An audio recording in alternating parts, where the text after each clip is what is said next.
कादिर मंदोखेल साहब, अगर आपसे इस बात का आगाज़ करूं कि अभी तक तो सब अच्छा अच्छा चल रहा था और अभी भी अच्छा अच्छा ही चल रहा है, लेकिन ये जो बाग़े जिना में इजाज़त देनी है नहीं देनी है, वहाँ पे कल जलसा होगा नहीं होगा, और इस पर ज़रा गौर फरमाइएगा, क्योंकि सुना है कि 25 लाख रुपए कुछ सिक्योरिटी के इसके उसके वो पे भी हो चुके हैं, तो आज सवाल नहीं अंदर जाने दिया जा रहा, मामला क्या है? बैठे हुए थे किसी चैनल पे, उसने ऐलान किया है और उस वक्त मैंने पार्टी से पूछे बगैर मैंने वेलकम का और सिंधी अजरा को टोपी पहनाने का और दावत देने का ऑफर की है, क्योंकि मुझे पता है मेरी पार्टी कभी भी इन चीज़ों को मना नहीं करती है। फिर बिलावल साहब की खसूसी हिदायत आ गया कि उनको जो जलसा है वो करने दे और उनके लिए जो भी इंतजाम है, लेकिन साथ साथ मैं ये भी कहना चाह रहा हूँ कि बाग जुना जो एरिया है कैद आज़म मज़ार, वो वफाकी हुकूमत के उसमें अंडर आता है। तो आज मुस्लिम लीग नून के कुछ नादान साथियों ने प्रेस कॉन्फ्रेंस करके और उनके खिलाफ वो बात की है कि इनको इजाज़त नहीं मिलनी चाहिए, और फिर साथ साथ ये भी कहा कि उनके साथ अफगानी लोग गए। भाई कौन सी अफगानी? अगर आप पठान को, मैं भी अफगानी हूँ, हर पठान को अफगान कहते हैं, हर पठान को अफगानी कहते हैं, खान कहता है, पुख्तून कहता है, पश्तून कहता है, ये मुख्तलिफ नाम है। आप अगर पश्तून साथ है तो आप कह रहे अफगानी साथ है, तो अफगानी तो सारे पठानों को कहते हैं। तो मैं ये समझ रहा हूँ कि ये थोड़ी सी जो ना वो कुछ बशीर मेमन साहब, मुझे पता है कि वो उस प्रेस कॉन्फ्रेंस में नहीं थे, और मुझे ये भी यकीन है कि वो चंद लोगों ने जो किया है वो अपनी दुकान चमकाने के लिए ने बात की है कि एक तो पठानों को जो ना वो अफगानी अफगानी से मुराद वो अफगानिस्तानी कर गया, कोई अफगानिस्तानी नहीं है, सब पाकिस्तानी है, पश्तून है। और साथ साथ ये कि उन्होंने मुखालफत की है कि उनको जलसे की इजाजत नहीं मिलना चाहिए, कल ट्रैफिक का पूरा उन्होंने जाम किया है। तो यकीनन जब कोई लीडर आता है यहाँ पे कोई इस्लामी का या किसी पार्टी का कोई जलसे जुलूस, की वजह ये है कि 5 बजे के बाद दफातर बंद होते हैं, तो सारे लोग जो है ना, मैं खुद 5 बजे या तो पहले कोशिश करता हूँ या थोड़ा सा लेट जाता हूँ ताकि ट्रैफिक से बचा जाऊं। तो ये तो आम रूटीन है कराची का। तो मैं ये समझ रहा हूँ कि पीपल्स पार्टी अपनी बात पे कायम है और इंशाल्लाह उनको इजाजत देगी, और अगर नून लीग भी थोड़ा बहुत आगे हुआ तो मेरे ख्याल में पीपल्स पार्टी उनसे भी दरखास्त करेगी, क्योंकि वो वफाकी हुकूमत है, उनको इजाजत मिलनी चाहिए। ठीक है, बाकी ये कि मैं बाकी बात मैं ये कहूंगा हाँ, कि मैं पीटीआई वापस से आती हूँ, भी बाकी बाद में कर दरखास्त लीजिएगा, एक सेकंड करूंगा। मुझे टाइम दे दें, मैं ज़रा फैसल बशीर चौधरी मेमन साहब साहब, बैठे हुए। हाँ चौधरी साहब बैठे हुए, मैं बशीर मेमन साहब से इसका जवाब ले लूँ, फिर ज़रा चौधरी साहब के पास भी जाते हैं। बशीर मेमन साहब, हुकूमत सिंध की है, पीपल्स पार्टी की हुकूमत है सिंध में, वो वेलकम कर रही है और एक अच्छा जेस्टर भी जा रहा है बरक्स पंजाब के नून लीग के। आपको क्या एतराज़ है और क्यों एतराज़ है अगर पीटीआई वहाँ पे जलसा कर लेती है तो? आपसे मुराद आपकी जमात को। अस्सलाम वालेकुम बेटा। वालेकुम अस्सलाम बेटा जी। आपको और आपके व्यूअर्स को और पार्टिसिपेंट्स को भी अस्सलाम वालेकुम। वालेकुम अस्सलाम जी। बेटा मुझे ये प्रेस कॉन्फ्रेंस का पता नहीं है, मैं खामखा में आपको कोई बात करूं, लेकिन मैं एक बात कर रहा हूँ। पंजाब में इनके साथ जो हुआ, पंजाब में जो इनके साथ हुआ, नहीं नहीं, पंजाब दैट छोड़ दें वाज सर, मैं ये पूछ रही हूँ बशीर मेमन साहब, विद ऑल ड्यू रिस्पेक्ट, बेटा कि आप इस हक में हैं, आप इस हक में हैं कि पीटीआई कराची में जलसा कर ले? बेटा मैं पूरी बात तो कर दूं ना। Sure sir. मैं देखिए ना, आपने मुझे एक सवाल किया, मैं उसका जवाब दे दूंगा श्योर सर, आपको। Sure sir, sure sir, take your time.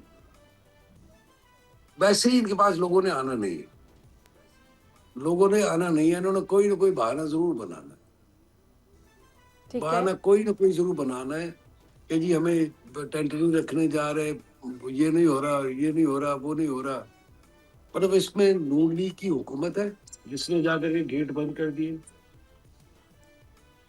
हमारे पुलिस को हमारे अंडर में आती है कि हमने जाकर के वो गेट बंद कर दिए, हम उनको रखने नहीं दे रहे। इन्होंने कोई ना कोई बदतमीजी की होगी उधर के स्टाफ के साथ, इन्होंने कोई ना कोई उसके साथ कोई हाई हैंडेडनेस की होगी, जो मैं समझता हूँ, जो कि इनकी आदत है, जो कि इनकी आदत है। उन्होंने कोई ना कोई इस तरह की हरकत की होगी, तो लोकल के स्टाफ ने किया होगा कुछ ना कुछ। अच्छा, ये मुझे तो तो हम हमें तो पता नहीं एज्यूम, है। ये तो हम हाइपोथेटिकल, आप माजरत के साथ बात करें कि किया होगा। मैं सिर्फ पूछ रही हूँ कि आप इस हक में हैं कि वो जलसा कर लें, आपकी हुकूमत को, बेटा नून लीग बेटा को, मैं वफाक एक को कोई बात कर रहा एतराज हूँ, नहीं। मैं इनके पास लोगों ने आना ही नहीं होगा बेटा, आना ही नहीं है इनके पास लोगों ने, तो वो इन्होंने तो कोई ना फिर कोई बहाना वो तो बनाना है। फिर एक्सपोज हो जाएंगे ना। मेरा सवाल फिर वहीं पर है कि वफाक नून लीग की हुकूमत को तो कोई एतराज नहीं है कि अगर ये जलसा करे कराची में? एतराज है या एतराज नहीं बेटा है? नून लीग की हुकूमत ही नहीं है तो मैं कौन होता हूँ? मैं तो सिक्योरिटी सिचुएशन देखता कि सिक्योरिटी सिचुएशन ठीक है नहीं है। ये है वो है, जाहिर है जो जो मुझे जो चले स्पेशल मैं रहा जो ठीक है ज़रा हाँ अब एक तो फैसल चौधरी साहब को ये भी है कादिर मंदोखेल साहब भी लॉयर हैं, फैसल चौधरी साहब भी लॉयर हैं। फैसल चौधरी साहब ये क्या आपको मामला लग रहा है, ये कुछ अजीब सा डाइसी सा सूरत हाल हो गई है। एक तरफ गले लगा रहे हैं, अजरक पहना रहे हैं, टोपी पहना रहे हैं, बागी जिना के दरवाजे बंद हैं, वो वफाक के कहते हैं वफाक की ने इजाज़त देनी है। नून लीग बशीर मेमन साहब कह रहे हैं कि मेरी हुकूमत थोड़ी है जो मैंने इजाज़त देनी है। मामला क्या चल रहा है? Thank you. गुजारिश है जी कि सबसे पहली बात यह है कि पीपल्स पार्टी ने कल जो जेस्चर दिया है उसको तो बाहर सूरत वेलकम करना चाहिए। और नून लीग की तो डेफिनेटली उनकी तो जहाँ भी बस चलेगा, जैसे पंजाब में भी उन्होंने गाड़ियाँ तोड़ी हैं तरीके तवज़े ने पाकिस्तान की, वो तो चुप करके जा रहे थे। और जो उनका मामला है, कमिंग टू द जिस स्पेसिफिक क्वेश्चन ऑफ जलसा, देखिए अगर वो कहते हैं वफाक की हुकूमत है तो प्रोविंशियल जगह दे दें, वो उनसे बात कर लें, क्योंकि आपने एक अच्छा जैसे दिया है वो जैसे कायम रहना चाहिए। और उसके साथ साथ मैं फ़हीम की इस बात से एग्री नहीं करता। फ़हीम खान हमारे फॉर्मर एमएनए हैं, भाई है मेरा, कि हमें एनओसी की ज़रूरत नहीं है। आप कानून के मुताबिक चलें, एनओसी मिलेगा तो 100 दफ़ा जलसा कीजिएगा, नहीं मिलेगा तो अपना पॉलिटिकल एहतजाज रिकॉर्ड कराइए। तो उससे ज़्यादा मेरा नहीं ख्याल कि ये मामलात को गड़बड़ करने की ज़रूरत है। अच्छा जैसे दिया है पीपल्स पार्टी ने तो उसका जवाब भी अच्छे जैसे से आना चाहिए। और कराची ने वेलकम किया है, बड़े अरसे बाद एक एक्टिविटी हुई है। मैं समझता हूँ कि सुहेल खान अफरीदी का ये जो लाहौर और कराची जाना है ये बायस इस्ताइश है। उसने वो काम किया है जो कि पहले लीडर नहीं कर सके, जो लोकल लीडर हैं वो नहीं कर सके। और तरीके तवज़े पाकिस्तान इस दौरान लाहौर गए हैं, वो भी एक अच्छी बात है। और वहाँ पे जाके वो अपनी जो सियासी नॉर्मल सियासी एक्टिविटीज़ हैं वो कर रहे हैं। और इस सारे मामले को जो पॉलिटिकल एक्टिविटी जो है वो तो एक आईनी हक है, कानूनी हक है। कोई ऐसा मामला वजह तो नजर नहीं आता कि देखिए फैसल चौधरी साहब एक एतराज़ और भी उठता है, ठीक है आप उसको बड़ा अच्छा खुशाइन करार दे रहे हैं सुहेल आफरीदी साहब के कि कभी वो पंजाब जा रहे हैं, फिर कभी इस्लामाबाद आ रहे हैं, मुलाकातें कर रहे हैं, फिर वो कभी सिंध जा रहे हैं।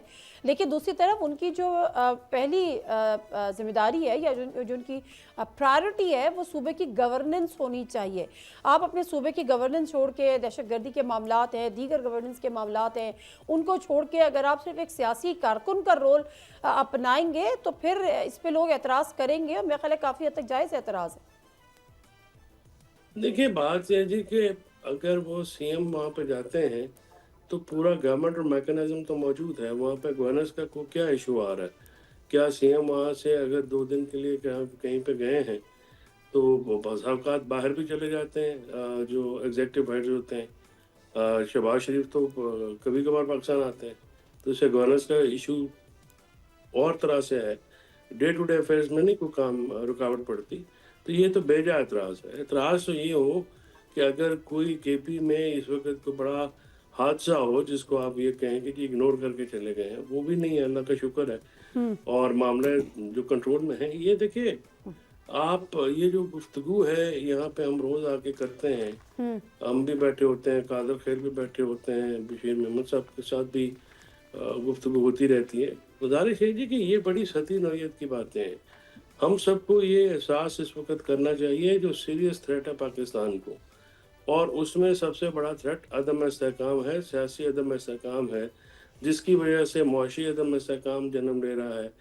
किसान, ज़मींदार, कारखानादार, दुकानदार, मजदूर, आजर अजीज सब परेशान है, तनख्वाहदार तबका जो चले है हाँ वो मैं महंगाई देखिए से ये बात परेशान तो मैंने पहले भी की है कि डेफिनेटली जो पॉलिटिकल टेम्परेचर है उसको नीचे आने की ज़रूरत है। और अब कुछ लोगों हाँ। की नज़रें कादिर मंदोखेल साहब, कुछ लोगों की और इनफैक्ट फवाद चौधरी साहब, ये जो नेशनल डायलॉग कमेटी और दीगर लोग हैं, अब उनकी नज़रें जरदारी साहब पर भी हैं, क्योंकि जरदारी साहब मफाहमत के बादशाह भी हैं और सियासत में उन्होंने डबल ट्रिपल पीएचडी भी की हुई है। अब जो पीपल्स पार्टी और पीटीआई के दरमियान इसका जो एक नए ताल्लुक़ की शुरुआत अगर हम इसको कहना चाहें और शायद कह सकें, अगर ये वाकई हो गई, कल तक ये रही, जो कि थोड़ा सा जो टेम्परामेंट है पीटीआई का वो भी थोड़ा सा इतना आसान वो नहीं होता, बट स्टिल अगर ये करते हैं तो क्या जरदारी साहब इसमें कोई रोल प्ले कर सकते हैं? क्योंकि कुछ लोग चाह रहे हैं और देख रहे हैं कि जरदारी साहब जो हैं वो शायद एक गेम चेंजर साबित हो जाए। देखिए जरदारी साहब का आप तो उस चीज से अंदाजा लगा ले कि ज्वाइंट सेशन से जब एज ए सदर पाकिस्तान उन्हें खिताब किया तो उन्होंने ऑफर किया उस वक्त भी पीटीआई को 8 फरवरी के इलेक्शन के बाद हमने खुर्शीद शाह साहब के जरिए उनको ऑफर किए कि गैर मशरूत तौर पे आपको सपोर्ट करते हैं, नहीं माना उन्होंने। उसके बाद जाके कई मौके पे मुझ जैसे कारकुनों ने हमने हर जगह यही बात की है। फैसल चौधरी साहब के साथ हमारे कम से कम दर्जनों शो हो चुके हैं। तो मैं ये समझ रहा हूँ कि इन सारी चीजों के बावजूद पीटीआई जो है ना वो अपनी एक सोच है। तो मेरे ख्याल में अल्लाह अल्लाह करके अब थोड़ा सा बेहतर हो गया। और मैं ये सोच रहा हूँ फैसल चौधरी साहब को मैं कई मरतबा ये कह चुका हूँ कि अगर पीपल्स पार्टी की बात मानते आज पीटीआई का वज़ीर आज़म होता तो ये फॉर्म 47-45 के हिसाब किताब भी हो जाता जो उनके दिल में खदशा है। ये कमीशन वमीशन का भी हो जाता और भी चीजें जो बेहतर हो सकती थी। लेकिन गलती तो की है असम्बलियां तोड़ के फिर वज़ीर आज़म की सीट न लेके। और अब भी अगर वो दूर होते हैं तो मैं ये समझ रहा हूँ कि देखिए ये महमूद खान अचकज़ई साहब को माजरत के साथ फैसल चौधरी साहब महमूद खान अचकज़ई साहब को आपने सरबराह बनाया, किसका सरबराह है? पश्तूनख्वा पार्टी का बनाया या पीटीआई और तमाम पार्टियों को बनाया? अगर पीटीआई और बाकी लोग तो वो बेचारे के तो पंजाब में लोग नहीं है, आपने उसको अकेले भेज दिए। तो वो तो चलो ठीक है, नून लीग ने थोड़ी बहुत अपनी जो है सपोर्ट करके उनके प्रोग्राम को थोड़ा हाईलाइट कर दिए, नहीं तो वो बेचारा सिंगल तो इसके लिए तो नून लीग का शुक्रगुजार होने चाहिए। लेकिन कादिर मंतुकील साहब, इससे पहले कि मैं बशीर मेमन साहब के पास जाऊं, ये जो आप बार बार बात कर रहे हैं ना कि पीपल्स पार्टी नो डाउट कि उसने बड़ा अच्छा जेस्टर दिया, बल्ले बल्ले हो गई है, वाह वाह हो गई है, लेकिन तारीख ऐसी है नहीं। मैं आपको थोड़ा सा पीछे लेकर जाती हूँ। माजी करीब में 28 नवंबर 2025 को तहरीक इंसाफ के कराची प्रेस क्लब के बाहर एक एहतजाज हुआ। पुलिस ने क्रैकडाउन किया, अलीम आदिल शेख समेत 20 अफराद को जायद कारकुनों को पीटीआई के गिरफ्तार किया। 5 अगस्त 2025 बानी पीटीआई की रिहाई के मुतालबे पे कराची के कई इलाकों में एहतजाज करने वाले मुजाहिरीन पर पुलिस ने भरपूर क्रैकडाउन किया। उसके अलावा भी है जो 25 अगस्त 2025 को कराची में पीटीआई का पुरअमन मार्च बनारस चौक के जाने वाले पुलिस ने एहतजाज रोक के दर्जनों कारकुनों को गिरफ्तार किया।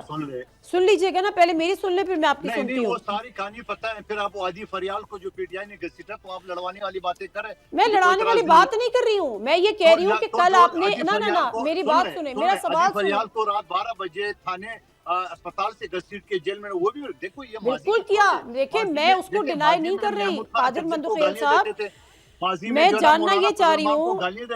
बिल्कुल ऐसे ही है, बिल्कुल ऐसे ही है। मैं आपकी बात से 100% मुत्तफिक हूँ। अच्छा चल रहे हैं तो आप अच्छा होने दें, इससे भी अच्छा करें। तो अच्छा लेकिन ये सवाल तो बनता है ना कि ये 2 दिन में क्या माजरा हो गया कि जंगल के जंगल हरा हो गया, इसके पीछे कौन सी वो कार फरमाए हिकमत अमली या ऐसा कौन सा? सुन ले एक बार फिर सुनाए, ठीक है, एक बार फिर सुन ले। माजी में क्या महमूद खान अचकज़ई कोई नकलें नहीं उतारी थी उन्होंने? सर ये 2 महीना पुरानी बात है, ये माजी नहीं है, ये 2 महीना 1-1.5 महीना पुरानी बात है। अच्छा तो यही, चलो ठीक, मैं मान गया पुरानी बातें छोड़ देते हैं। आज पीपल्स पार्टी ने एक अच्छा रवैया, एक जमहूरी रवैया के साथ, चलो माजी को छोड़ दिया, हमने गलती की या उन्होंने बदमज़गी की उसको छोड़िए, ठीक है। लेकिन आज आप देख ले कि मुस्लिम लीग नून सिंध का सदर बैठा हुआ है बशीर मेमन साहब। सिंध का सदर को पता नहीं किसने प्रेस कॉन्फ्रेंस की है, आप इससे अंदाजा लगा ले। और आप इससे अंदाजा लगा ले कि यहाँ जो शख्स गवर्नर बैठा हुआ है और वो गवर्नरी जबरदस्ती करे और गवर्नर हाउस को उन्होंने अखाड़ा बनाया और बाकायदा उन्होंने वो बनाया, पाकिस्तान कराची के ग्रिगल चौक कहता है वो बनाया। तो क्या इनका हक नहीं है कि बशीर नहीं, एक सेकंड, गवर्नर जबरदस्ती क्यों बैठा हुआ है? वफाक ने बिठाया हुआ है तो बैठा हुआ है ना, इनकी जमात ने बिठाया हुआ है तो बैठा हुआ है। नहीं देखिए, मैं वफाक से बात कर रहा हूँ। आज सिंध का सदर बैठा हुआ है, ये बेबस है। कराची में जो एक अकलीती रुकन है उसने जाके प्रेस कॉन्फ्रेंस किए और जाके उन्होंने मुखालफत की, तो या सिंध का, तो आप अंदाजा लगा लेना कि इनके अंदर भी तो दरारें हैं ना, इनके अंदर भी तो है ना। मैं अंदाजा नहीं लगाती, मैं इन्हीं से पूछ लेती हूँ ना। सब्सक्राइब करें और बेल दबाएं ताकि कोई खबर रह न जाए।